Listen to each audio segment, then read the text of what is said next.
going to say good morning, everybody. A colleague of mine noted that I printed my speaking notes in 2-point type, so bear with me if I stumble. So I'd like to welcome everybody. I'm Donna Braggins. My pronouns are she, her, and I'm the interim dean of the Faculty of Animation, Arts and Design at Sheridan. And I'd like to provide a bit of an overview on Sheridan College. Founded in 1967, Sheridan is one of Ontario's leading post-secondary institutions, educating approximately 43,000 full and part-time students every year. We have campuses in Brampton, Mississauga, and Oakville, and we're an award-winning institution. We attract students from across Canada and more than 110 countries, so we're very proud of that achievement. As a trailblazer in business, arts and design, community services, healthcare, and science and technology programs, Sheridan has always been on the leading edge of innovation, ensuring students learn job-ready, practical skills, and develop confidence, empathy, problem-solving capacity that allows them to push boundaries in an ever-changing world. Sheridan's more than 210,000 alumni play a critical role in shaping the future of our society, both locally, nationally, and internationally. And in January of this year, Sheridan was ranked #1 on Forbes' list of Canada's best employers. So there's your overview of Sheridan College. And we welcome you to the Sheridan Hazel McCallion campus. This campus is named after the first chancellor of Sheridan, Hazel McCallion. Hazel was an amazing advocate for the power of education and an innovator in community building in Ontario. And much of what you see around this campus was her vision, and through her dedication and support, built the city of Mississauga. So before we begin today, we'd like to acknowledge the territory and land on which we hold this conference. We acknowledge the land for sustaining and for providing us with necessities of life. This territory is covered by the Dish with One Spoon Treaty and the Two-Row Wampum Treaty, which emphasize the importance of joint stewardship, peace, and respectful relationships. As we reflect on land acknowledgement, let us remember that we are all stewards of the land and of each other. We recognize the land on which we gather has been and still is the traditional territory of several Indigenous nations, including the Anishinaabe, the Haudenosaunee Confederacy, the Wendat, the Métis, and the Mississaugas of the Credit First Nation. Since time immemorial, numerous Indigenous nations and Indigenous peoples have lived and passed through this territory. Sheridan affirms that it is our collective responsibility to honor the land as we honor and respect those who have gone before us, those who are here, and those who have yet to come. We are grateful for the opportunity to be learning, working, and thriving on this land. And as I said earlier, we're delighted to have all of you with us in this space to join us for the Architecture, Media, Politics, and Society Conference. And in keeping with the AMPS focus, I'm clarifying it was AMPS. Graham assured me it was the new, we don't believe in acronyms, but words. The focus on international interdisciplinary themes. The title of this year's conference is Applying Education in a Complex World. So our provost and vice president, Carol Attilia, noted in earlier communications for the conference that Sheridan is very proud to have been chosen as one of a select number of post-secondary institutions in Canada to host an AMPS conference. And we're very privileged to collaborate with AMPS and be able to share rich accomplishments in experiential learning, innovation, and interdisciplinary practices at the institution. And I've had the privilege of meeting some of you this morning, and I was provided with sort of our registration notes earlier this week, and it's impressive that we have so much international representation for this conference, with institutions from Norway, Egypt, Japan, South Africa, England, and the US. So welcome to all of our attendees. We're pleased to be able to engage this diverse international community in 3 days of exciting programming, including topics such as creativity and exploration, education and communities, emerging trends, teaching and technology, and academia in the workplace. So I just want to thank all of our panelists and presenters over the next few days and wish everyone, all the participants, an engaging and enriching experience. And it's now my pleasure to introduce Graham Cairns, the Director of AMPS. Welcome, Graham.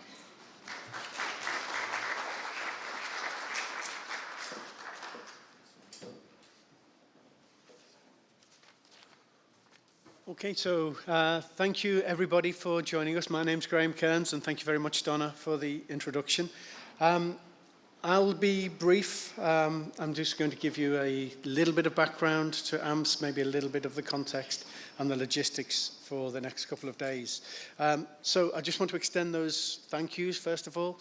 I know a lot of you have been in touch with Lorraine Guess for quite a long time, organising the conference. So a big thank you to Lorraine and Angela Larucci from Sheridan, who will come up after me. She's been working with me now for over a year in putting this conference together. So thank you everyone for being involved, and a big thank you for all of you who've travelled a very long way.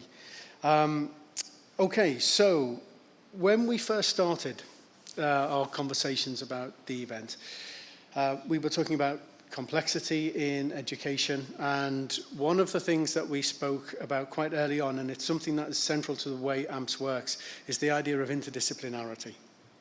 And I think you'll find, Donna's already made sort of note of this, you come from 25 different nations at the event, both you're presenting virtually and in person. So I think you'll find there's a lot of diverse perspectives. You also come from very different discipline areas.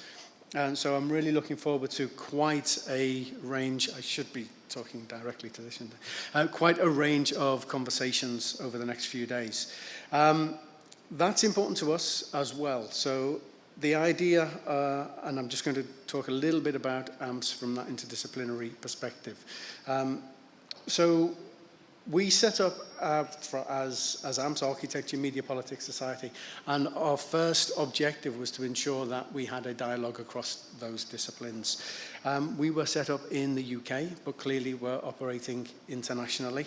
And our original charge was to address issues related to urbanisation and socially responsible approaches to a range of things from education and health, access to services, community engagement, as well as design. We work through academia, and we're only able to work thanks to the generosity and the efforts of the people that we're able to collaborate with. And that is primarily universities, but it's also a range of NGOs, a lot of individual academics, such as yourselves, but also some publishers that we work with, and I'm going to mention a couple of things about that. We work with UCL Press, Intellect Books, Vernon Press, Libri Publishing, Cambridge Scholars Publishing, and Routledge, who are the publisher that will work with us on this event. So eventually we will be working towards as many publications for you as we can to try to help disseminate the work that you're doing. We've got 3 research programs, and just very briefly, I'll mention them. We have our Mediated Cities program, where we're looking at issues of technologies and how they inform how we live in our cities, both for good and for ill. Our primary publisher on that one is Intellect Books, and we've worked with universities in Turkey, the US, the UK, and several other places on that theme. We have a Critical Futures program, which is our most diverse program, and we're looking at a whole range of issues as they relate to questions of increasing urbanization. And we've worked with people from the public health sector on that, as well as community groups and NGOs. Universities from Cyprus, Australia, the US, the UK, the Middle East, and coming up the Czech Republic. And our primary publishers there are UCL Press, who publish our journal, as well as Libri Publishing.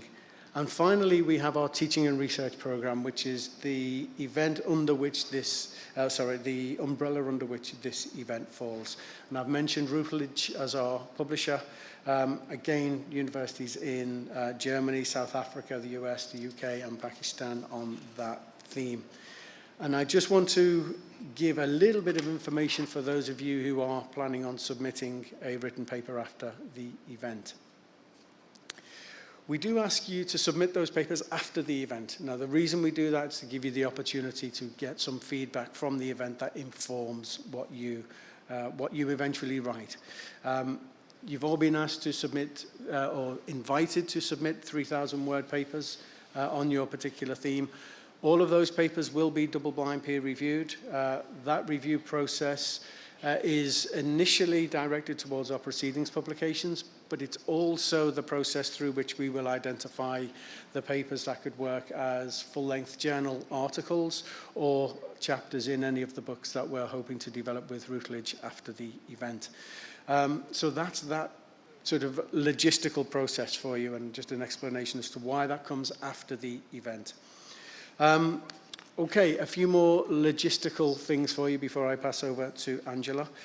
At the in-person event, we do ask you to go to your room about 15 minutes before your presentation, just to enable us to get everything set up for you. We've asked you to bring your presentation on a USB drive, so just remember that if you haven't done so.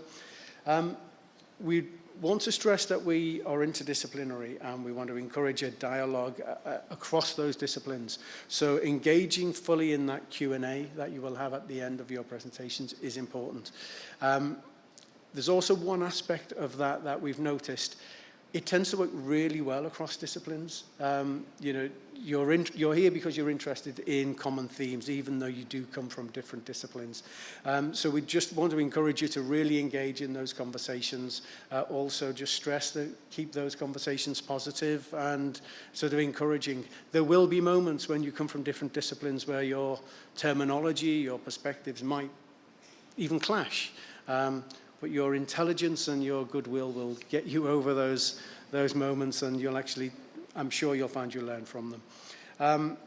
Okay, and just a couple of other things. If you're interested in the virtual presentations, you will be able to watch those online. Angela will mention, there is a room dedicated to doing that if you choose to do so now.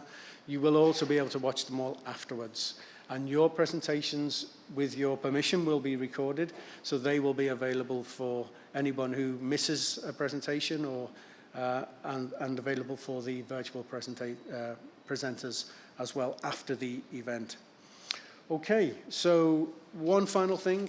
If you have any general questions, for example, a certificate of participation, we can deal with some of that here on campus, but you can also just send an email to Lorraine at the email that you've been using throughout this process, and she will get all of that arranged for you. Okay, so thank you all again, everybody, and I will pass over to Angela. Enjoy the event.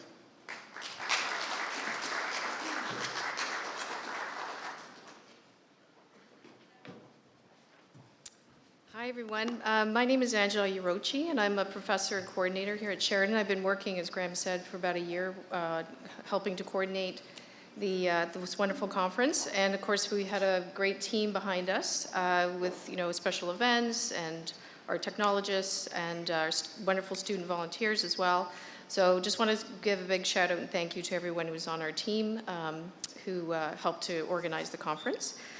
So I just wanted to point out that when you registered, you should have received a handout that just has some sort of short form information, just quick stuff around the Wi-Fi connection, parking, places to eat, and points of interest. There's also 2 QR codes on the front.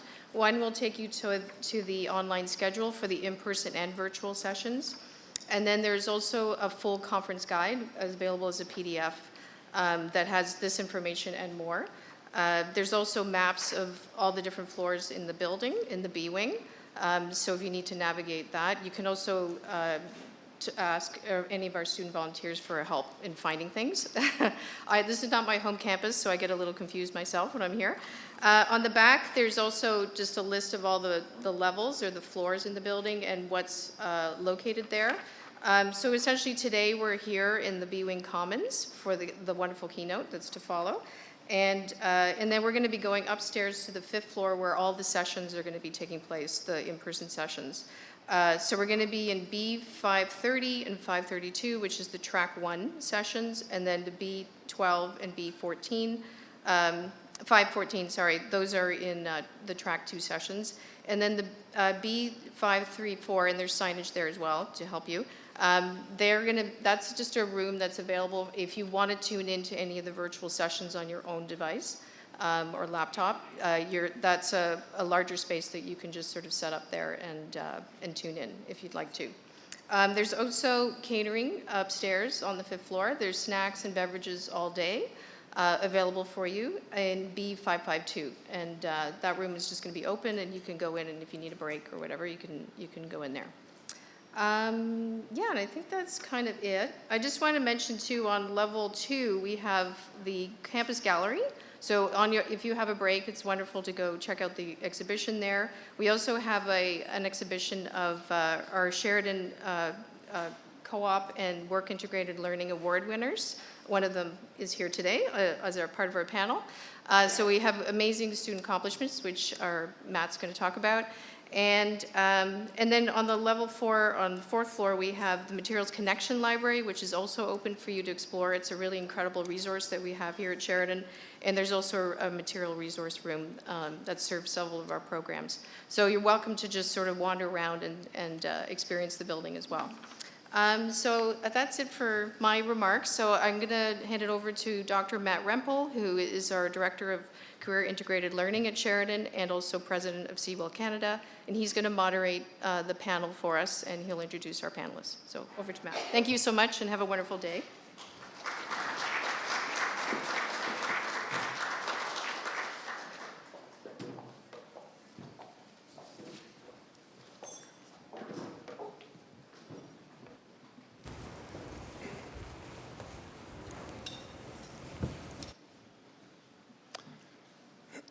Okay, good morning, everyone.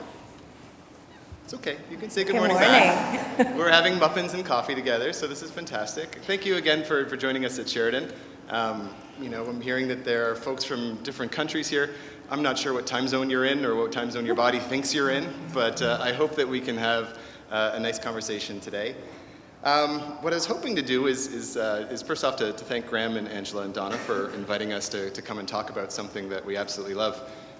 We were asked to talk about work-integrated learning and a little bit about Sheridan, which are my two favorite things in the world to talk about.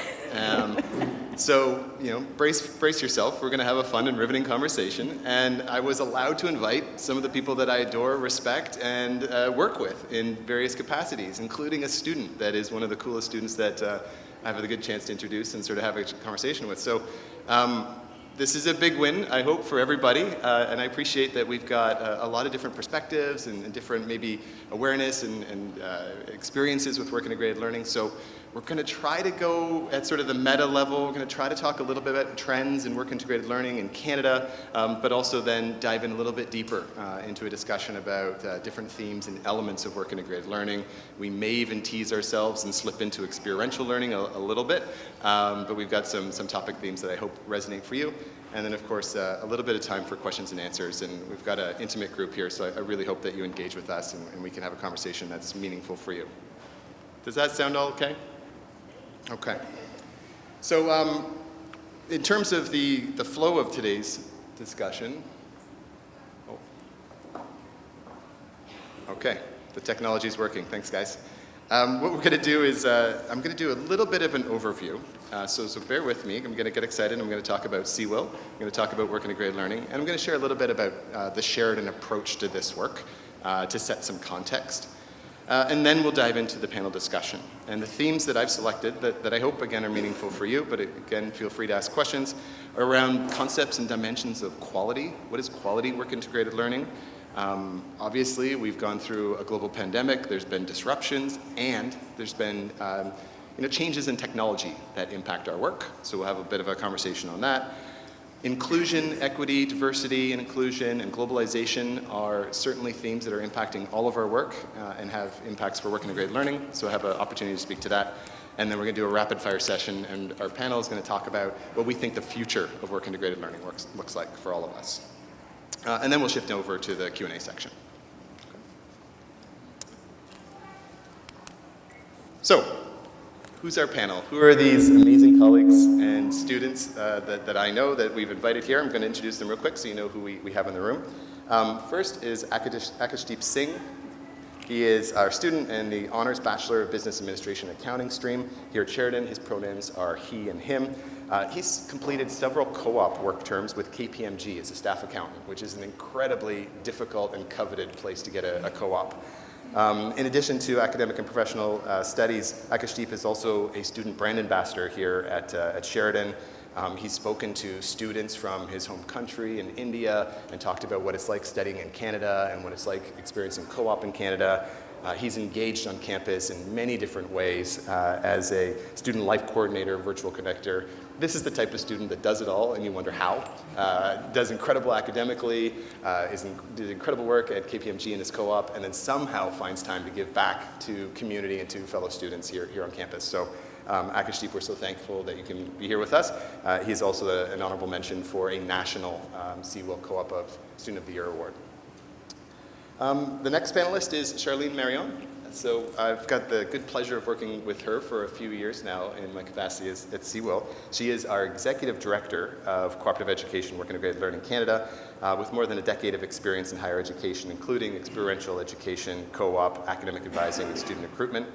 I'm going to say this slowly because it's super exciting. She is actually responsible for over 50 million Canadian dollars of federally funded resources through CWIL Canada. And in the last couple of years, she's built a team from little to nothing to 10, 12 people, and we distribute incredible grants on behalf of the federal government for innovative and exciting inclusive work integrated learning. She's absolutely amazing and has made the magic of that happen for CWIL and for Canada. And then the other panelist here is Dr. Junie Preddy, who is the Director of Business Services for Co-op and Experiential Education at the University of Waterloo. With over 20 years experience in the post-secondary sector, she leads a department that supports the operations of Co-op and WIL at the University of Waterloo. If you don't know this, Waterloo is the place for Co-op, was the founding Canadian institution and the model that we all aspire to. The incredible quality and volume of work that comes at the University of Waterloo is inspiring, and Judy's one of these wonderful people who's gracious enough to share her experiences with all the colleges and universities that are different phases of their development in co-op. And I hear there's quite a few scholars in the room. If you're in the mood for it, you can go to Google Scholar real quick and look up Judy Preddy, and her name will be listed more than enough. As a studying student, I remember sourcing a lot of her work, and then to be in a place where I get to work with her daily and call her a friend is pretty exciting. So that's our panel, and I might even dive in and participate a little bit too. So, I mentioned that I'd start us off at the meta level. I've used this word CWIL, Cooperative Education, Work Integrated Learning Canada. This is our national professional association of all the folks that get involved in the work of work integrated learning. We have over 1,600 members, that's over 130 institutions, colleges, universities, polytechnics, as well as industry associations and others across the country. And we have a mission of building and developing future-ready students, and we do that through quality work-integrated learning. And we're going to really reinforce the quality part because that's something that we feel very strongly behind. Okay, so what do we do? Work-integrated learning is an immensely complex topic. You know, when we're preparing for the AMPS conference, there's this lovely line about complexity of systems and the complexity of the world. Yeah, very much so. Applied education and work-integrated learning is complex too. And looking at it at a national perspective and trying to collaborate and bring parties together and create some uniformity in a system within Canada is incredibly complex and relies on partnership and goodwill of employers, industry, governments, post-secondary institutions, everyone together. So part of our role is to bring everyone together and have a shared narrative and discussion around how we can improve and grow and work towards quality work-integrated learning in Canada. Luckily, Canada has a long-standing history of being one of the sort of strongest jurisdictions for work-integrated learning. If you're from other countries, you may not know this, but in Canada, we have a very strong paid employment model for cooperative education. So traditionally that looks like students are in class for a semester, then they have a job for a semester, then they come back to the classroom and alternate back and forth. We're so privileged and blessed that employers and industry invest in our students. And students are learning in the workplace, but also earning a wage, which is not very common in other jurisdictions across the globe. So that's something in Canada we're quite proud of. We do disseminate and produce a fair amount of research. So there is an international journal of work integrated learning that we participate with, but we also create our own, and we fund practitioner applied research in work integrated learning through CWIL. I teased you already with saying $500 million. So we actually get to fund innovative work integrated learning. And I know Charlene's going to speak a little bit more to that, but a wonderful gift that we can give to our community to inspire the growth of WIL as well as quality work integrated learning. And then we have a voice that we can use to advocate for things that matter to us in Canada. So some of the key themes that we've been working with our federal government on recently is on how funding is distributed, obviously, as well as just inclusive work integrated learning and quality work integrated learning. So we have the good pleasure of working with politicians and industry associations to make sure that those are the topics and themes that matter in the narrative in Canada. So I hope that provides a bit of an overview of what's going on in Canada for work integrated learning, who and what CWIL is. This slide might be a wee bit difficult to see, but we mentioned complexity. And as academics, who doesn't enjoy a good time talking about the definitions of things? So I just wanted to share that work integrated learning is a pretty significant umbrella term for us in Canada, and under which there are actually 9 different types of work integrated learning. And really do appreciate that nomenclature and what things are called at different institutions or in different countries are a little bit fluid, but for us, the list is provided up there. We call things like cooperative education as paid employment in alternating work and academic terms. There's other forms like entrepreneurship, service learning, applied research projects, field placement, and the list goes on. But what this graphic is designed to describe is that work integrated learning being an umbrella term, and then the broader umbrella term being experiential learning. And for us, we do delineate the difference between the two. So for us, work integrated learning is a curricular form of experiential education that formally and intentionally integrates students' academic studies within the workplace or practice setting. So it does require an engaged partnership of at least an academic institution, a host organization, employer, industry partner, and a student. And that's the model that we describe for curricular work integrated learning. And it's not to say that experiential and co-curricular learning aren't connected, as this graphic does show, and they're all meaningful learning experiences. It's just work integrated learning is the place where we spend the most of our time, and we'll be speaking about mostly today.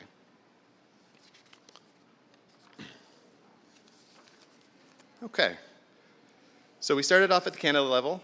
You're here at Sheridan, so I get to share a little bit about Sheridan's way and hopefully inspire you with some of the things that I think we are doing particularly well. Donna's already given a bit of an overview of who Sheridan is, but I just wanted to give a bit more context to the work integrated learning space. Of approximately, don't quote me, but maybe 125, 130 different programs here at Sheridan, 90 plus of them have formalized work integrated learning built right in. Our commitment to industry-specific education, applied education, and integration of training in the workplace, as well as the classroom, is obviously very high to have that percentage of students participating. And also, I might add that the volume of students that are going out into the workplace here at Sheridan is pretty significant. We have 2,500 students every single year in paid employment doing co-op education, work integrated learning, and then another 4,500 students that are participating in other forms of work integrated learning, such as field placements and clinical practica. So by scale and commitment as an institution work integrated learning, it's rather high, and it's something that we're quite proud of. And while I'd like to say that the institution can take some sort of pride in this, our students that are shining and making this so incredible and wonderful. Our faculty develop industry partnerships that allow our students to participate in the workplace, and then they have experiences and they just shine in ways that represent us so well, and it's really exciting. I'll give you an example. Over the last 10 years, we've had 23 Sheridan students who have received more than 30 different awards and honorable mentions for the national and provincial awards here in Canada. Again, it's the students, you give them an opportunity and they find ways to do incredible work, and the fact that they're recognized by our professional associations is rather exciting. 8 Sheridan students have actually won a national award in the last 11 years. It's something that we're really quite proud of our students, and of course having one here it makes it all the special as well. Okay, so complexity. What's the challenge here? Work integrated learning sounds great. You know, students have an opportunity to have applied education in the workplace. But But it is becoming a very different dynamic out there with employers and industry. And I suspect that you're feeling this change as well. The vocationalization of education and the expectation of students to be employment and sort of career ready when they graduate. And we as educators need to balance the desire to teach critical thinking and have pedagogies in the classroom and learning outcomes that are relative to our discipline of study, and the fact that industry is having more and more say on what they're expecting our students and grads to have. And what we're seeing is that employers are looking for people with diverse skill sets. Okay, that seems reasonable. But they're looking for human skills and technical skills. And they're valued independently, but they're connected. Well, now we're getting a little bit more complicated. I think that's fair to say. And from a study that was conducted, a skill study in 2022 here in Canada, respondents said, what's the most challenging thing is finding talent that has both the human and the technical skills. So how do we address that, both in the program level and at the institution level, is a challenge I think that we're all experiencing. And I'm going to speak a little bit to how Sheridan's approaching that challenge. Okay. Our answer is career integrated learning. And the simplest way of describing this is we are balancing and infusing career development, career theory, career opportunities, career education, career learning, career experiences into every aspect of what a student is experiencing here at Sheridan, from orientation to post-graduation. And it's a concept and it's a philosophy that is our underpinning student-centered career framework. I'm going to move through this pretty quick because I'm cautious of time here, but the model really speaks on enabling students to explore their passions, their career interests, and to try and engage in different things, to experience, through experiential and work-integrated learning, a range of activities, whether this is outside the classroom in something that looks a little bit more like a co-curricular thing, whether it looks like peer mentoring or tutoring, but then also in the classroom. So for our faculty members who are creating experiential learning in the classroom, and then the translation into work-integrated learning, which might be more in the workplace. And then lastly, connecting our students to industry and to other academic colleagues, and to make sure that they can create relationships with peers so that they're positioned with the network necessary to be successful post-graduation. Now that sounds all fine and dandy. And lots of departments within big higher education institutions can have thoughtful strategic plans, but how do you put it together in practice is hard. And with 17,000 students and lots of graduates every year, and 4-year programs where students are having many years of experience here at Sheridan, how do you track it? How do you keep tabs on it? And how do you offer a little bit of rigor and a framework behind it? And that is the difficult bit. For us at Sheridan, we have something called Sheridan Works. And more or less, it's a robust experiential learning module. It's a system that our students use. And if our students are engaging with employers or work-integrated learning or participating in in-class experiential learning or even doing volunteerism and co-curricular learning, everything is tracked in this system for us. And the neat thing that we built around this is we took some of these human skill concepts, these non-discipline specific, transferable skills, career competencies. We call them career catalysts. And we developed 12 that are unique and specific to Sheridan that meet the needs of our industry and employer communities, but also who and what we are as an academic institution. And we've got them mapped against all the experiences that a student's going to have in all of their courses and all of their out-of-classroom experiences and work-integrated learning. And what Sheridan Works does for the student is it tracks it all for them. So we know that students may or may not remember what they did 2 weeks ago. How are they going to remember in 4 years what they did in year 1 that matters towards their career progression and their readiness for the world of work? So having a system that has all of that cataloged and tracked and accessible and at the student's fingertips is the model and the technological approach that we're using to enable students to have that information and to have a framework of human-level career catalyst competencies that are matched in relation to domain or specific, discipline-specific program learning outcomes, which is a really neat blend, and the one that I wanted to draw your attention to as researchers and instructors, seeing the connection between the classroom and the program and then to the institutional learning objectives. I thought might be something that would be interesting, and obviously work-integrated learning is the biggest platform for that to take place.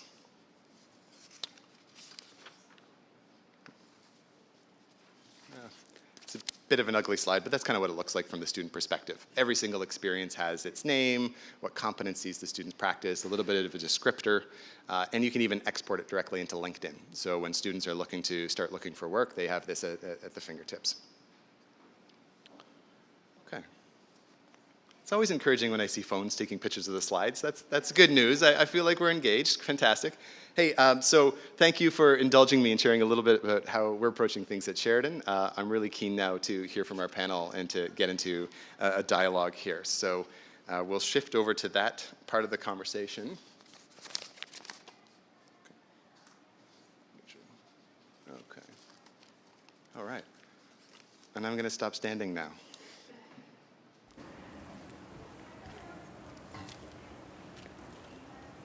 Okay. Can you hear me okay? The mics have switched over properly?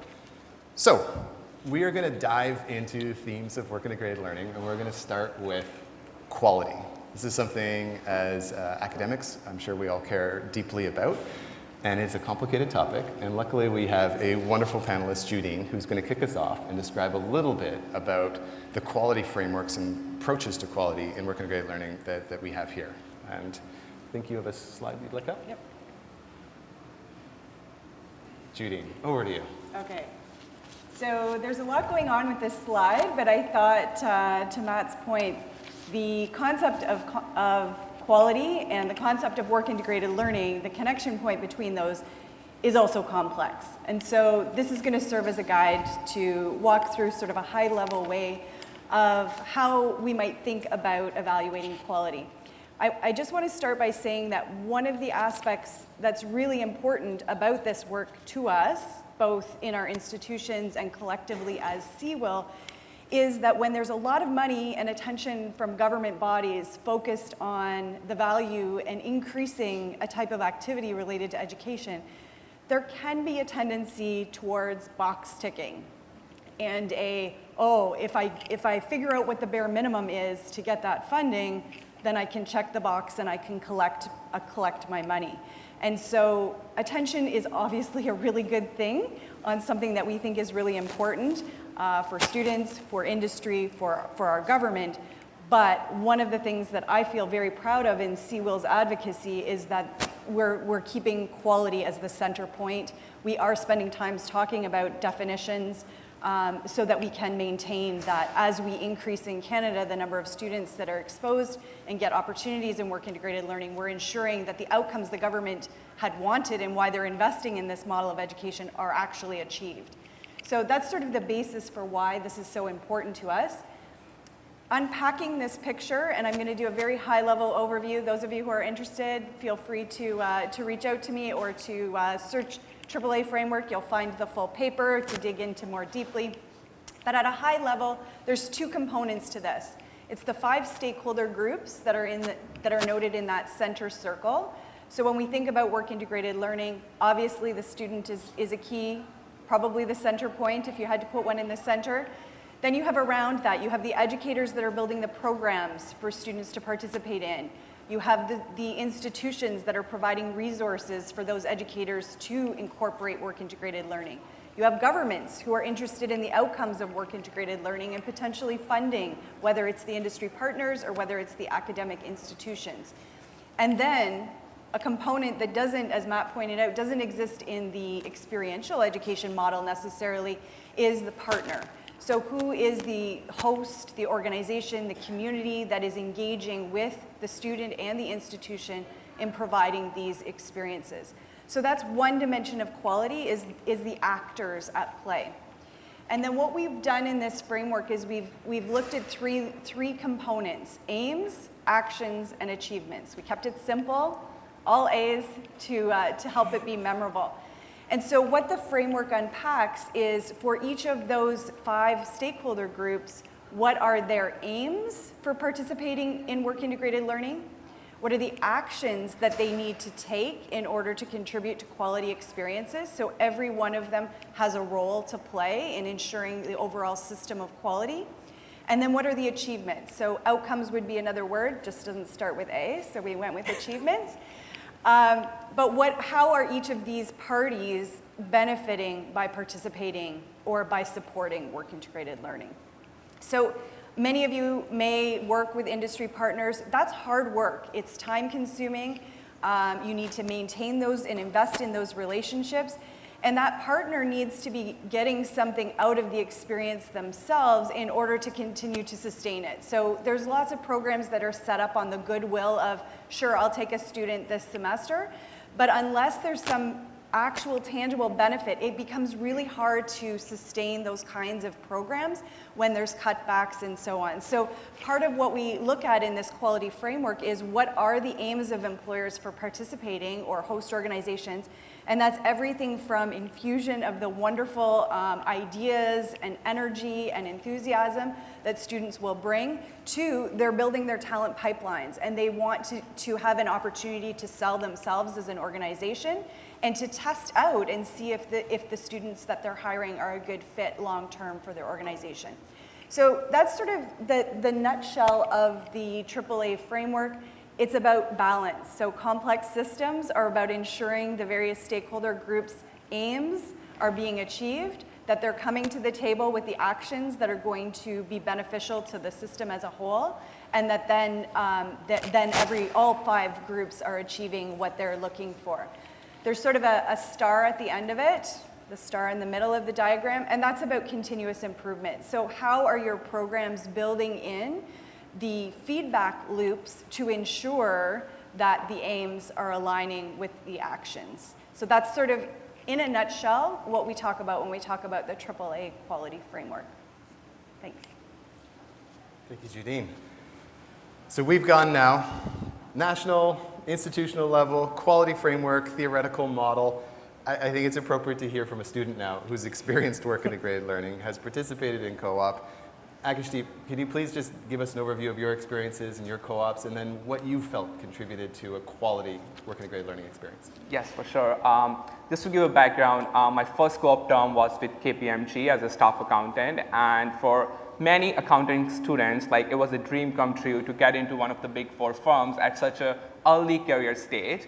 One of the quality aspect of it was it helped me discover what my career in accounting could look like. I was uncertain at first. Is accounting really for me? Do I have the skills to be in this career, right? So that helped me. I discovered that, okay, this is for me by getting hands-on experience. I was in a 3-year advanced diploma program, and after my first co-op term, I made the decision to switch into a BBA 4 years program because that work integrated learning helped me realize, okay, if I want to go into accounting, I need to get my CPA, and for that, I need to go through the 4-year program rather than the 3 years. So that kind of helped me set a trajectory for my professional career. Apart from that, one of the biggest qualitative aspect of what I experienced was the in-class contribution to the discussions that we have. After my first co-op term, when I went back to my class and then we were talking about taxation and different topics, I was able to contribute from a different perspective to that in-class discussion. I felt that, okay, I know there's a theory, there's a Income Tax Act. How it is getting applied in the real world, what kind of tax planning goes into it. All those skills I wouldn't have learned if I didn't go on my co-op term. So that really helped me to, in terms of putting theory into practical, but also like taking those practical skills that I learned back into the theoretical aspect of the in-class learning. So that's something that I did.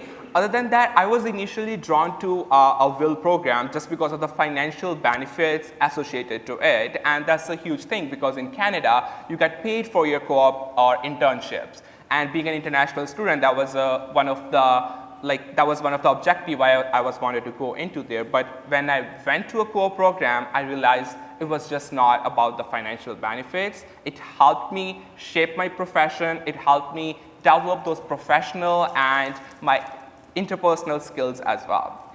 I know we talked that before we talked about that, like there's a co-curricular and extra-curricular activities as well, and that's kind of a separate from the work integrated learning. But at the same time, I would say by participating in those curricular activities really helped me succeed at my work term, because at Sheridan, like there's a lot of on-campus job opportunities, being a peer mentor, being a virtual connector.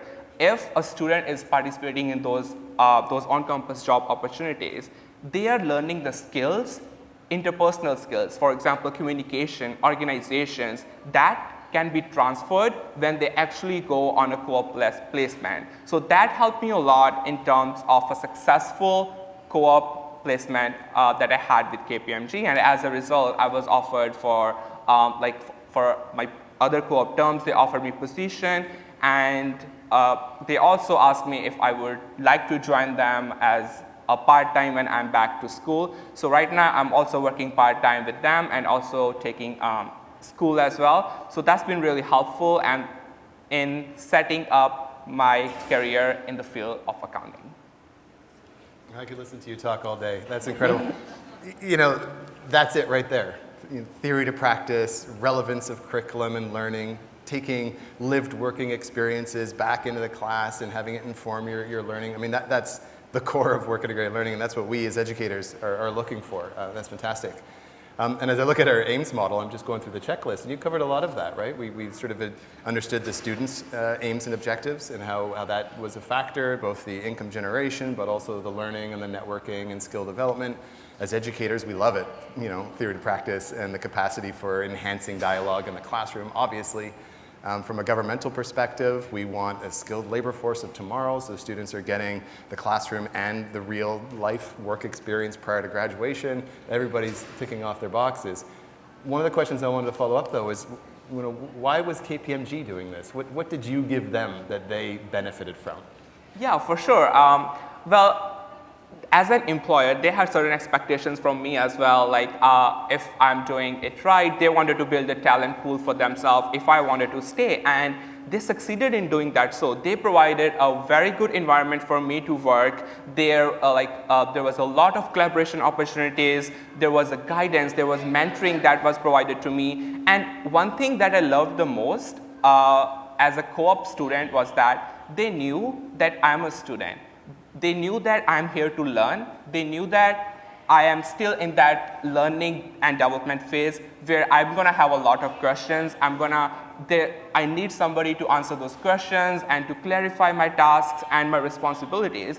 And that was provided to me by KPMG. And as a result, I was able to answer so many questions that I had about my job responsibilities. I was initially hired into the tax department.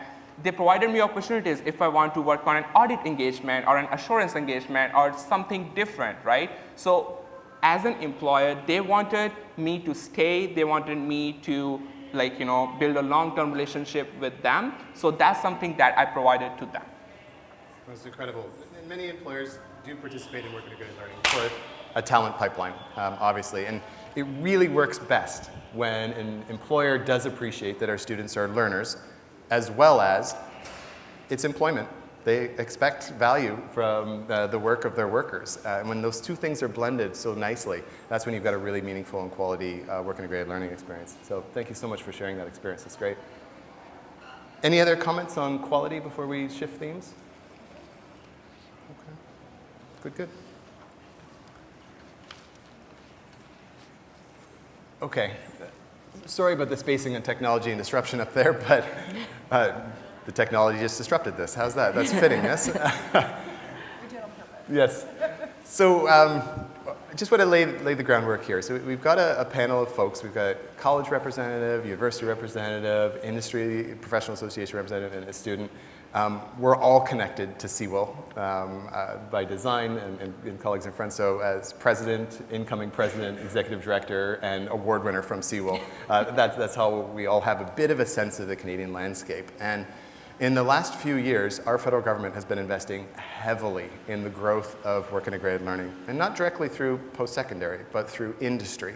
And the perspective our federal government has been taking is that to have the skills and the labor force of tomorrow, we need grads who have lived experiences in work integrated learning. So the policy position has been, let's find ways to get every graduating post-secondary student to have a minimum of one work integrated learning experience in their academic career. aggressive policy position and an infusion of literally hundreds of millions of dollars. We were trying to guess what it is. We think it's between $500 million and $1 billion worth of federal resources have gone into changing this within the Canadian ecosystem, which is great. And then a global pandemic hit us. Technology has obviously changed the way the world of work is evolving, and artificial intelligence and others are participating in that space. So it's been exciting, and there's opportunities, but it's also been disruptive. And in times of disruption, there's time for creativity and innovation as well. So that's the spirit of this theme is, technology and disruption and the impacts on work integrated learning. And we wanted to kick it off with you, Charlene, to share some of your thoughts on that.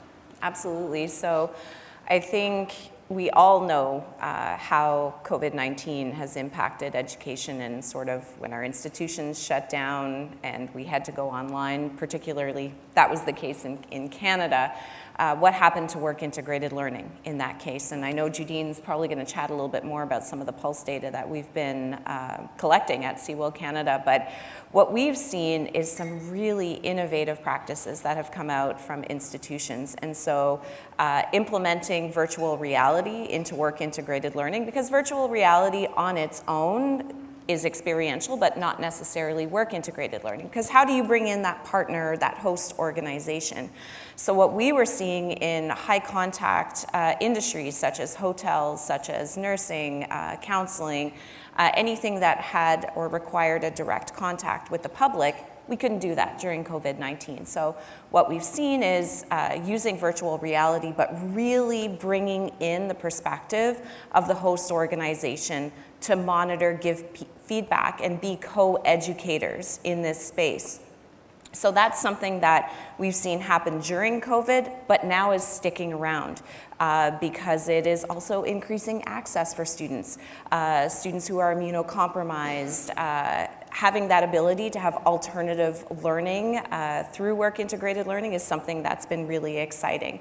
We've also seen alt spaces. The increased number of alt spaces in some really creative ways or augmented platforms.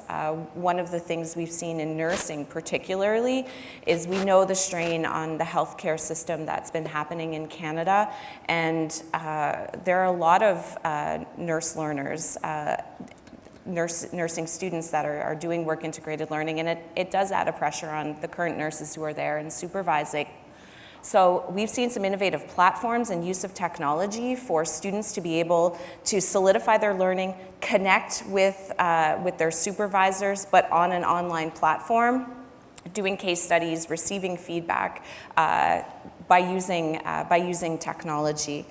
We've also seen gamification, and this is not even a result of COVID at all. This is just increased gamification through work integrated learning.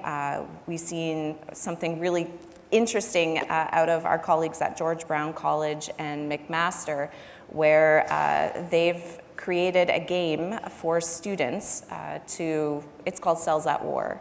And it's really a learning tool that through work integrated learning has been able to be used by other students to learn more about molecular cell biology, which I know nothing about. So there have been some really interesting things that have been sort of forced upon us because of COVID-19, but also just with technological advances. We're just really excited to see how that will play out. Thank you. It's neat in work integrated learning, because our students are in the workplace and achieving academic studies at the same time, we get a taste and a flavor for what's happening across all the sectors and all the disciplines that we have programs. So we're often called on to talk about the future of work and the impacts to the labor market and what our students then can expect on graduation. And so I'm just wondering, Judine, if you'd be able to share a little bit about what we're seeing maybe at Waterloo, but also in Canada around the world of work and the changes on account of disruption in technology.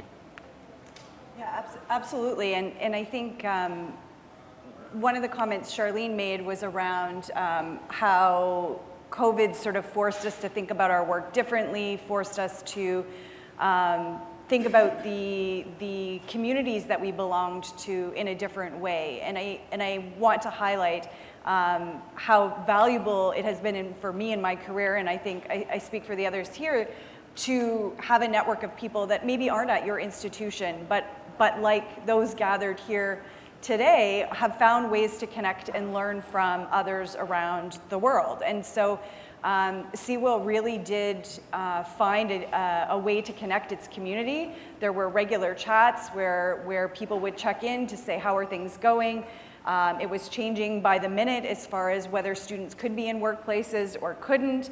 And that was obviously affecting each of us in our own day-to-day life as well. One of the things I would say we did exceptionally well in terms of supporting the community was collecting, we called it pulse data, but it was year-over-year trends around where are you at with respect to your student placement rates for the current and upcoming terms. And so our partners very generously provided that data, but that enabled us to not only play back to them and say, you're not alone in this. These are the struggles that are happening, because it really varied based on disciplines, the impact that was caused by remote work. And so I think that was really valuable. But then also, to Matt's point earlier about CWIL's role in advocating for government, it allowed us to go to the government and say, this is the position, not just each individual institution going, but collectively, nationally, this is what's happening. And the government made significant changes to how they allowed those funds to flow to support student work experiences during COVID. So I just want to emphasize the value of that. And in speaking about that, there's also a world association that many of us are affiliated with, which is the World Association for Co-op and Work Integrated Learning. WACE is its acronym. And WACE established, to Charlene's point, as soon as we broke down the idea that Will needed to be a student physically located in an organization, that enabled us to think about things in a different way. And so WACE has been running an International Global Will Challenge, where it brings together students from different countries, interdisciplinary, international, to work on companies' problems. So they'll have an industry or community problem. They'll bring a group of students together who go to different schools, who live in different countries, and those students are then helping solve that organizational problem. And so, again, I think the COVID had us think more creatively about how we do our work, what it looks like. And I think as students have been going back in person, I think students are finding, we published a special issue of the International Journal of Work Integrated Learning around how people adopted their WIL programs during COVID. And one of the things that we saw in that is that students reported learning different types of skills. So when you think about initiative, when you think about time management, there was a much higher bar for students to reach when they were working remote. And now it's a matter of, if they work hybrid, how do organizations balance that? How do organizations balance the need for support that students have, the questions that they have, while at the same time providing more flexibility, to Charlene's point around how remote work has been more accessible for many, many groups of students. Thank you so much. Kind of a neat segue to this. So one of the other outcomes of us all learning how to work from our computers is that industry, for many sectors, enabled our students to participate in work integrated learning remotely. And in some ways, there are pros and cons to that. I think we can all appreciate being in person and the sense of community and connection that we can create in our working environments when we're in the same room together. And we also learn that work can happen through our computers and staring at screens and Zoom and Teams and WebEx or what have you. A benefit to that was that it actually opened up a bit of opportunity for students. So, here at a local community college, sometimes my students can only participate in work integrated learning if the bus route gets there. So as soon as that barrier has been removed through the use of technology, it opens up a whole wide variety and diversification of experiences, different countries to participate in, to the concepts of interdisciplinarity and global collaboration. Pretty exciting things can happen now that we've all figured out how to work and be productive with this new environment. So segueing into the next topic, in Canada and for many of our institutions, we're growing work integrated learning as fast as we can. And because of the inherent connection to industry, let's just be realistic. There are barriers to success and participation in the world of work for different learners, in particular learners that are from marginalized or different demographic groups that don't have the same sense of privilege and connection to the world of work as others. So as educators, we want all our students to be successful, and we want to find ways to ensure that work integrated learning is inclusive of everyone, and finding ways to continue to maximize on these concepts of globalization that technology has enabled us to move into. So that is the theme of the next conversation, and Charlene, I'd like to hand it to you to maybe share a little bit about what we're doing in CWIL to support inclusive work integrated learning. Amazing. Thanks, Matt.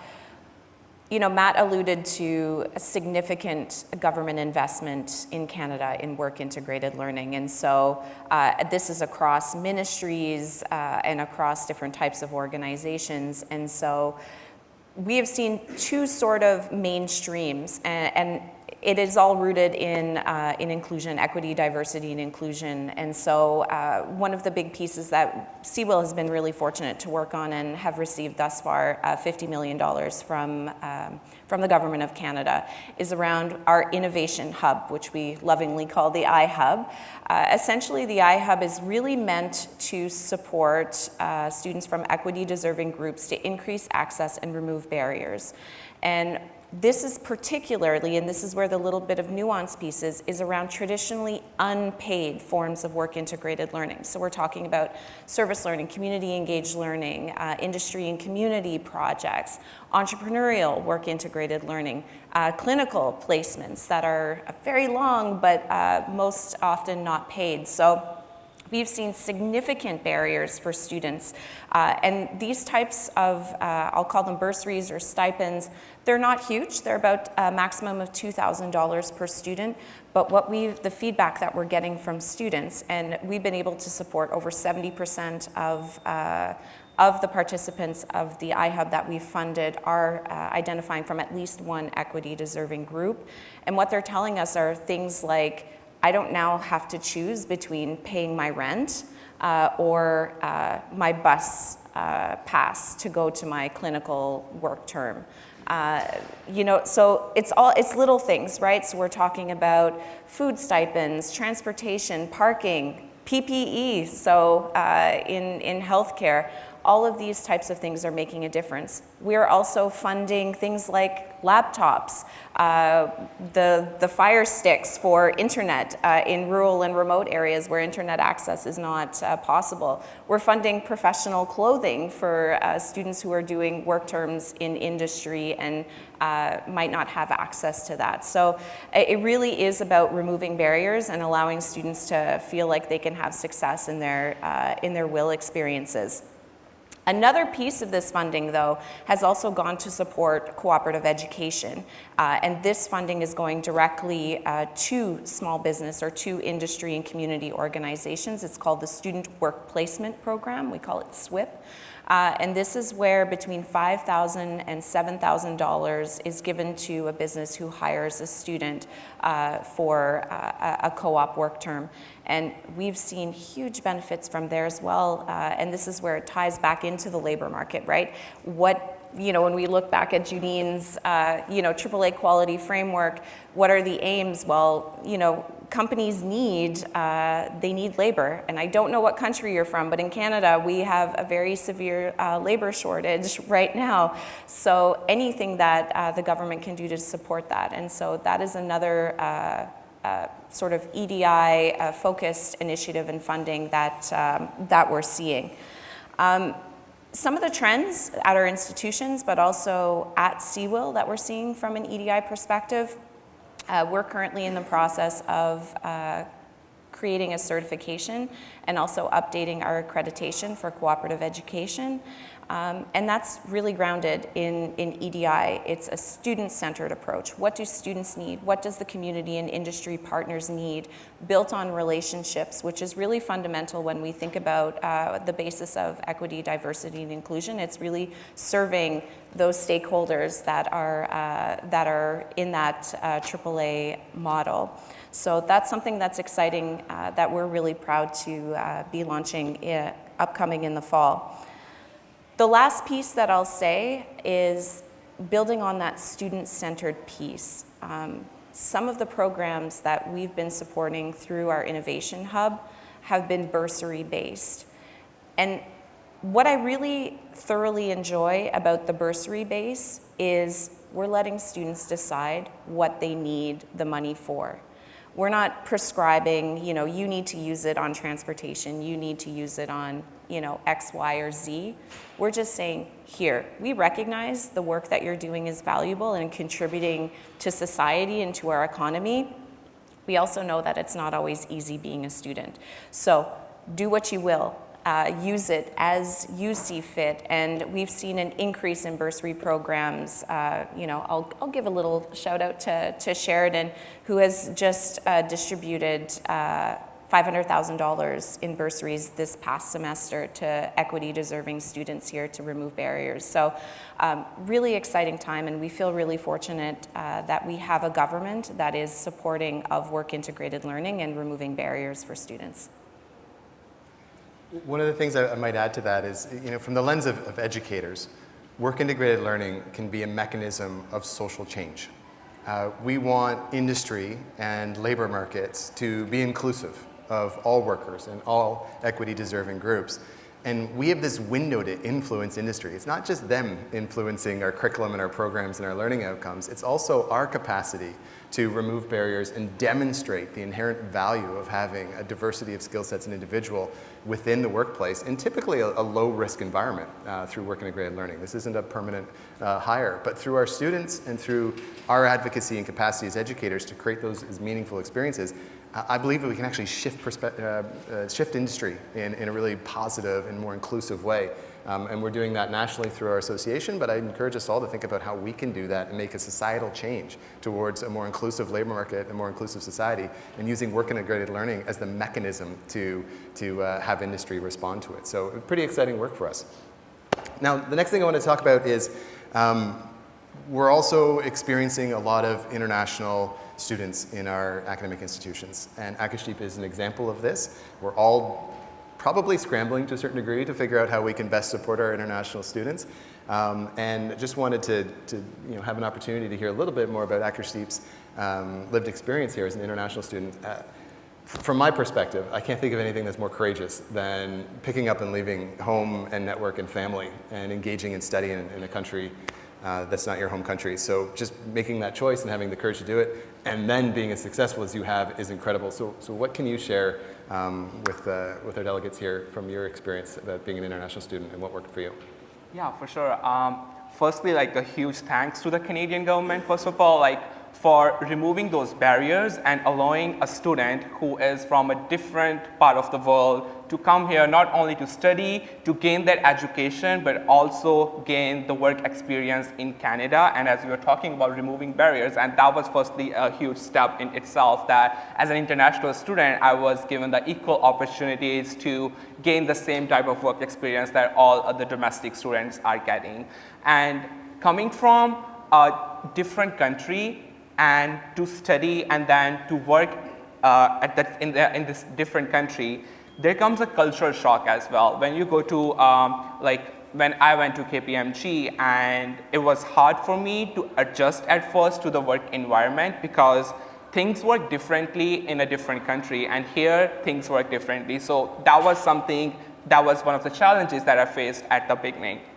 But as a stakeholder, you must also be interested in how is the interest of international students in career in work integrated learning. On my visit to India as a Sheridan student ambassador, I connected with over 1,000 students, and the burning question there was, how can I get into a co-op program? And if I get into that, how would the colleges support me to get that job opportunity? And I was proud to say that at Sheridan here, we have professionals working for the success of the students, not only to help them land that dream job, land that job in the industry, but also when you're on job, they continuously check on you. There's a whole curriculum that you can follow about the skills that you're learning. You can reflect on that bi-weekly, the skills that you learned in those weeks. So it's not just about working there for financial benefit, getting experience. It's also about reflecting on what you have learned and how you can use it in your career.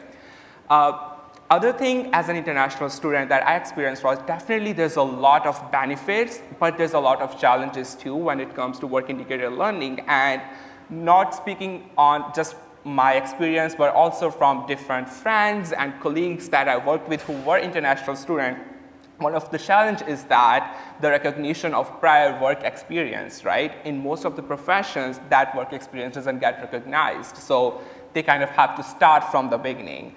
Some international students also sometimes struggle with recruitment bias or something like that. So that's another challenge that as stakeholders we could work on to remove that. And when there are challenges, there's the benefits associated with that as well. Being an international student, financial benefit is one of that. A huge networking opportunities is another great benefit that has provided me. It was because of my networking opportunities that at KPMG and here at Sheridan, I got a chance to go back to my country and be there as a student ambassador and also visit other universities. I've been to McMaster University on one of the CPA Nights event, and there I connected with students who are in co-op programs, and there I got a chance to share my co-op experience with them as well. So as an international student, that building a network is a huge thing because you don't know anyone in this new country, and by participating in WIL, I was able to build that network and I was able to use it in my professional and personal growth as well. And other than that, when it comes to the challenges, one of the other challenge is the cultural barrier and the language barrier as well. Some international students may meet the minimum criteria to study in a different country, but they might not be fluent in the language, and that could come as a barrier, be it like a written communication or something like that. And here at Sheridan, we have tutoring support to support our students in terms of breaking that language barrier there. So again, if there are challenges, there's the benefits associated with that as well, and there's the support available. So what I would say come at the end to conclude would be just making sure that the international students are aware of all the support that's available, because that was one of the things that most of the students are not aware of, about how the institution can support them if they are taking part in the work integrated learning. Thank you so much for sharing that. I had the pleasure of visiting India to talk to some of our families and students prior to coming to Sheridan, and the inherent view that the Canadian students are going to get the good co-ops first was prevalent amongst the parents, and just recognizing that that's the context that some of our international learners have with them before they arrive is really important to know, because I tried to tell everyone, like, no, it doesn't work that way. You've got a fair opportunity, and we're gonna help you, but I don't think I was able to change their belief. I actually think they just heard me say that and say, no, the Canadian students will get the good jobs first. So there's lots of work to be done around sort of setting the expectations and leveling the playing field. And granted, I actually don't think it's a totally fair playing field for international learners against domestic students. And you've articulated, I think, what you'll see in studies around international students and WIL as barriers to their success. How do we do a better job? Getting rid of these biases and barriers and supporting our students is something that I think we all have to grapple with. And one thing, just I'll drop on you with as a critical question for consideration is, much of our approaches has been around acculturation and or supporting our international learners to, in this case, Canadianize themselves to be successful in the Canadian workplace. Is that the right thing to do?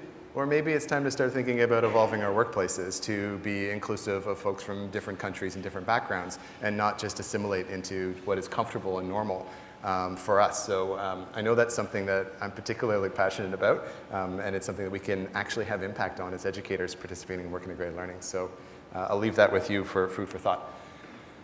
I do want to leave a little bit of time for question and answers, and we're getting kind of close to the end of this, but a rapid question here. The last thing is, okay, we've talked about work integrated learning, we've covered a bunch of different topics. What is the future here? What do we see as the next big thing or iteration or what's coming in work integrated learning? Judy, can I start with you? Start with me? Yeah.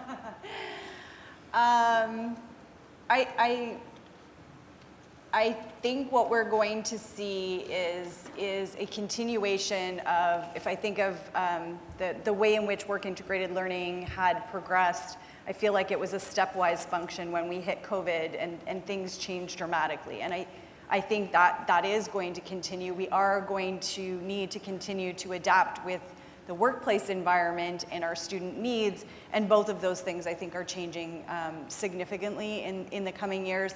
I think what is really exciting to me is that this model of education provides the ability to bring together different perspectives, different backgrounds, different lived experiences to enhance the whole. And so I think if I put my research hat on, there's so much potential for us to learn and explore as a global community. And so I think that's what I see as the future. Charlene, what do you think? What's next? Such a big question.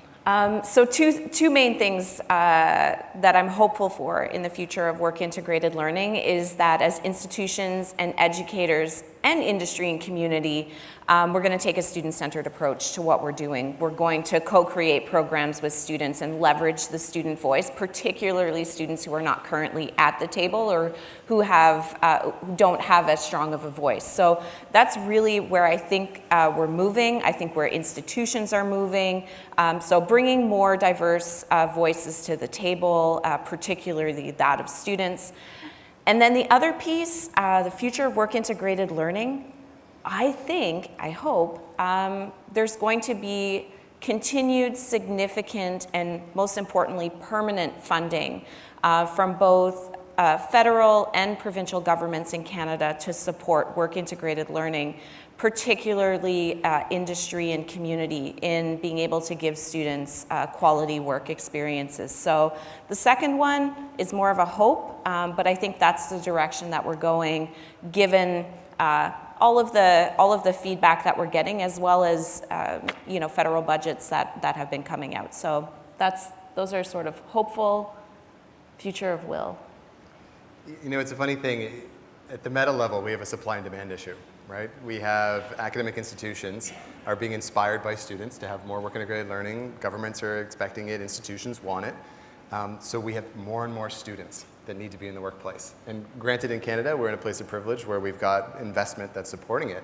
But it's going to be a balancing act to ensure that there's enough opportunity in industry to support the learning needs of all students in these programs. So the piece that I'm hopeful for is that industries, small businesses, everyone just gets into the habit of having students in the workplace.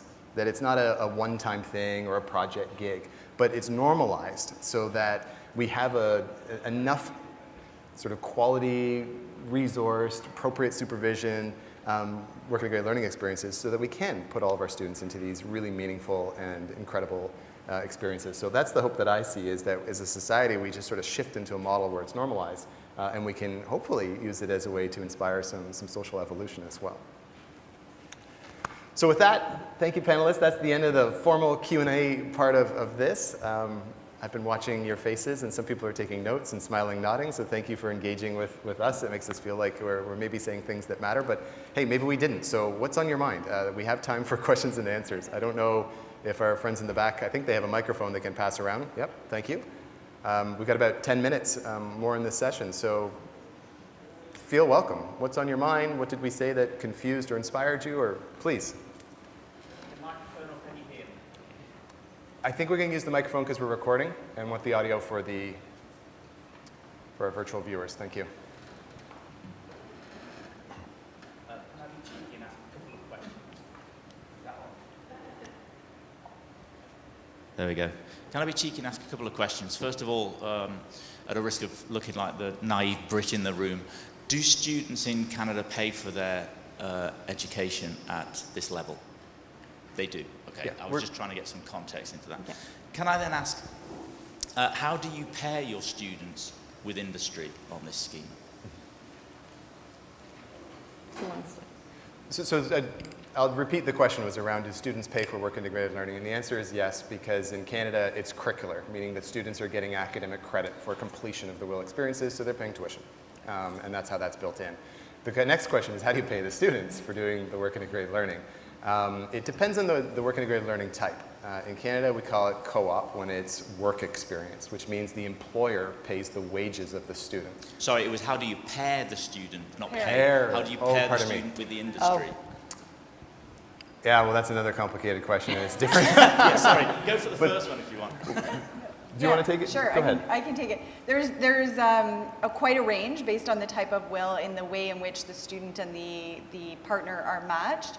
I'll speak from a co-op perspective. So Waterloo, Matt alluded to the fact that we have a very large program. We have 24,000 students every year that are going out on these alternating 4-month work terms. So we have sort of a mini labor market job matching. Jobs are posted, students are interviewed, selected, offered. So we as the school set that up. It doesn't preclude the students from making their own, like finding their own jobs outside, and we go through a vetting process. But that's sort of what I think there's some version of that would be typical for co-op in Canada. Other types of work integrated learning, it might be teams of students put together on projects. It might be more placement-based, where here are the community organizations, and we're going to put this person here, and we're going to put this person here. But co-op is probably the most sort of closest to a real-world labor market in terms of applications, interviews, offers. What we find is it's often sector-specific. So the self-directed sort of job-seeking competitive model is prevalent, obviously, for paid employment.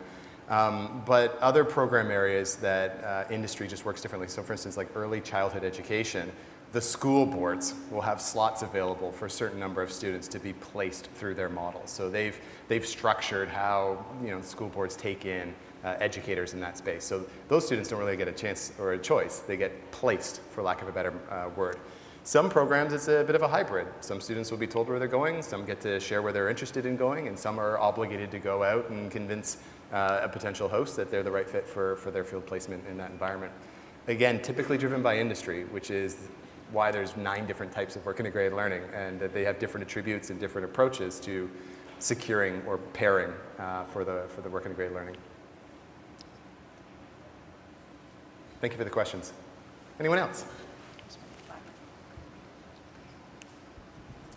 Thank you. Okay, brace yourselves, panel. You can't have complexity without mess. And you've made this sound all very functional, neat. And I'm just wondering, where's the mess? Because complex systems create overlaps and leakages and redundancies and problems. So without wishing to burst the presentation, the bubble of the presentation, I think, we're all here because we're interested in complexity. So it's a safe space for you to tell us about perhaps the most challenging messiness of will. Do you want me to answer that? Because I'm We're all not ready to part of an answer this. institution? Or? Yeah, no, I really appreciate the question, and safe space in the recorded on sessions at my home academic institution. Yeah, no, so I'm going to allow my colleagues to speak about mess, but thank you for the question. So, sorry, do you mind if I jump in? No, first? you go first. Okay. You've sparked an interest in me in that I did my dissertation for my PhD around a systems approach to examining co-op and looked at the complexity and in a really blunt way, what's working, what's not working from each of the stakeholder perspectives. So absolutely, there are challenges. I would say resources often help with challenges. And so to give you a perspective, there's over 300 people employed at the University of Waterloo in the co-op and experiential education department. So we have job developers, we have account managers, we have student advisors. So the system responds to the complexity of the situation, partly through role definition of people, but then the role definition adds an additional level of complexity because there's 300 people that need to coordinate. So absolutely, there are challenges. I would say the number one challenge for us is the first work term experiences. So our students have between 4 to 6 of those 4-month sequences in their 4 to 5 year degree. And they're in this competitive pool where there are students who have the experiences of 3 to 4 behind them. And so if you imagine in a 4-month period, we're getting 8,000 students employed to go out in the next 4 months. Those first work term students are often at the end of the term, we're working one-on-one with them to figure out how we're gonna get them an employment. So I would say that's the biggest challenge that we face in running the system we do, but I am also in a very privileged place that we have 300 people who are focused on this on a day in, day out basis. Nobody else does, for the record, not even close. Shirley? I think there's a question of preparedness or willing to be prepared. Maybe that's sort of the nuance. In Canada, we have two sort of approaches. We have mandatory work integrated learning, and then we have optional work integrated learning. And when you look at something like mandatory, that means the student needs it in order to graduate, right? So if we think about clinical practica in education, in nursing, and some of our co-op programs in Canada, you have to do co-op. So the level of motivation from a student standpoint in terms of being engaged in that preparedness is definitely different. On the flip side, where you have optional work integrated learning, and that could go through, basically 8 outside of clinical and mandatory, the engagement level of the student. So finding innovative ways to engage with the student, get them excited about learning more about their career trajectories, planning and preparing through different types of workshops. So that is a challenge. Student engagement is a challenge, and convincing a 17-year-old that this is really important and you should come to this workshop and do all these professional development pieces, it's not always easy from an institution. Even if it's there, it doesn't mean that students are going to want to engage in it. On the flip side, I would also say employer and community preparedness, and some of this has to do with resources. So if you look at very large multinational organizations like a KPMG, engineering firms, they take, some of them take hundreds, thousands. RBC takes thousands of students, co-op students every year in Canada. They have a machine, and so they've been able to invest in it. Small business, nonprofits, community organizations, there is a lack of resources. So finding ways to be able, as an institution, to help prepare them, give resources, give tools, how to engage with students. We won't lie. I mean, it's sometimes not every work experience is a fabulous work experience. Not every student is super engaged in the experience. So we try as much as possible to create these systems of success within our institutions, with all of our industry stakeholders, but there are some things that are ultimately out of our control. And if I could just build on that, because it's a really good question. There's a messy bit, and we represent the machinery that gets rid of the messes. But not every faculty colleague has the support of an office that can do what my academic colleagues call the admin stuff. They hate it. It's a lot of due diligence and double checking. Are we sending our students to safe environments? Is their supervisor legitimate and not going to take advantage of them or do things that would be, not great for the student? There's a lot of that just has to be sorted out. A lot of administration to make work integrated learning safe and appropriate. And if you're a faculty person and you're facilitating a WIL experience for your cohort of students or your class, it's just a lot of work. And not having that support can make it certainly very messy, despite the best intentions. And we lose a little bit of control, let's be realistic, when we take our student out of our environment.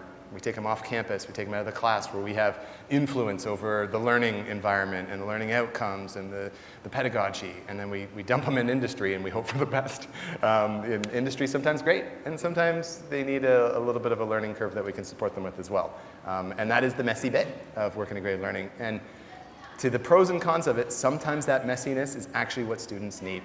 They need to experience a little bit of their real life, and we're just hoping that we can structure it in a way that it's safe, and that even if it's a bad experience, the student goes, wow, I'm not going to do that line of work when I grow up, and that's fine. That's part of the learning too. But students have to go through that messiness. So thanks for a great question. I know we're tight for time here. I'm looking to see. Oh, we have one more? Okay. There's one in front too. I think that the gentleman in the back might have been faster with his hand. We'll be here after the session too, during coffee break, if anybody wants to have a conversation. Yeah, I'm Kauko Komalainen from Helsinki, Finland, and we are discussing a lot of inclusion. A short question of a big issue. How is it the situation within inclusion in Canada?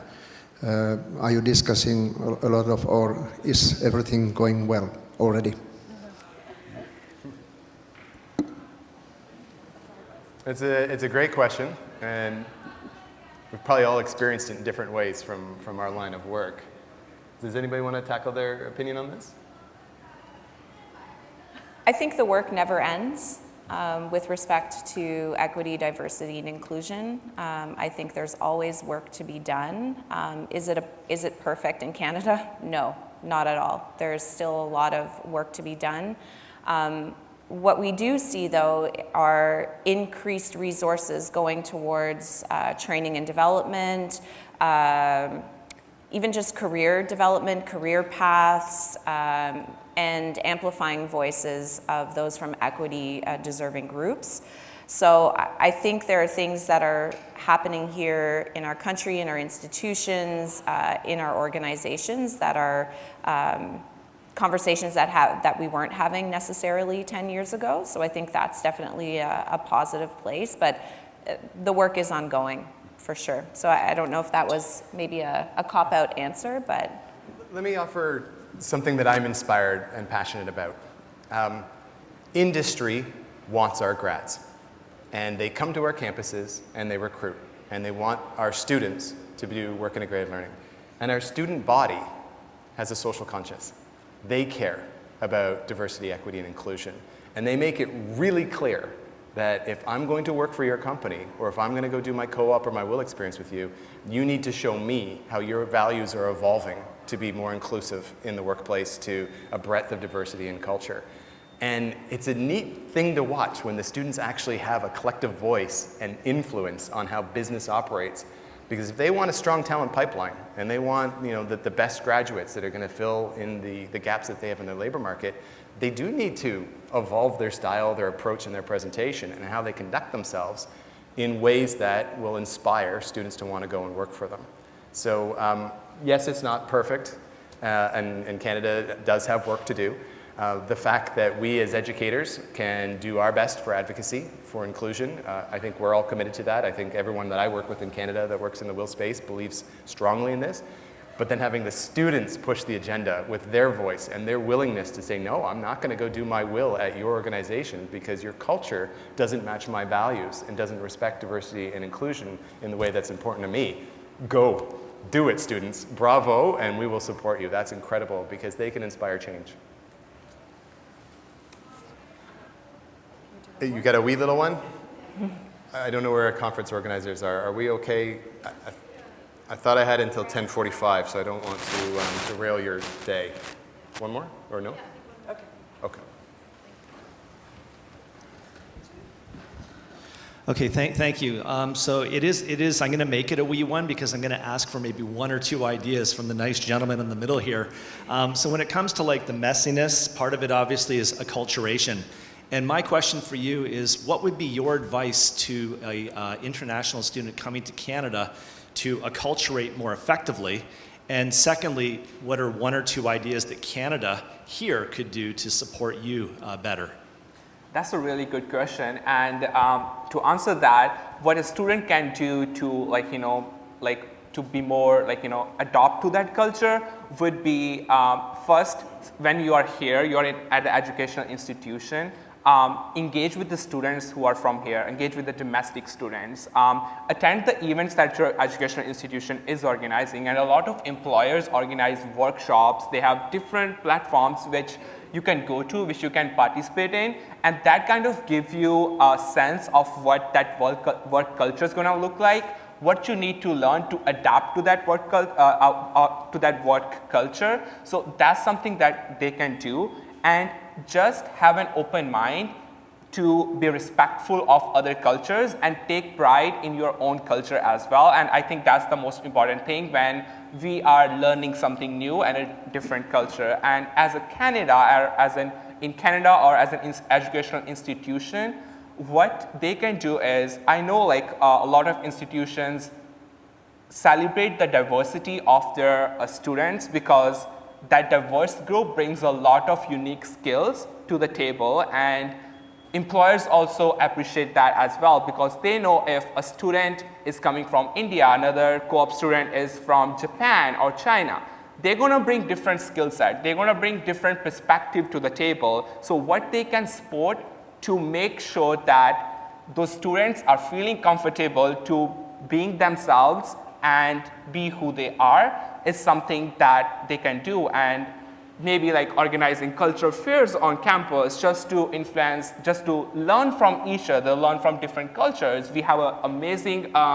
event here, had an amazing event at Sheridan, which was Dare to Care event, where we celebrated that we dare to care about the culture diversity of our students. So initiatives like that will help to celebrate different cultures within an educational institution and at workplace as well. Mic drop.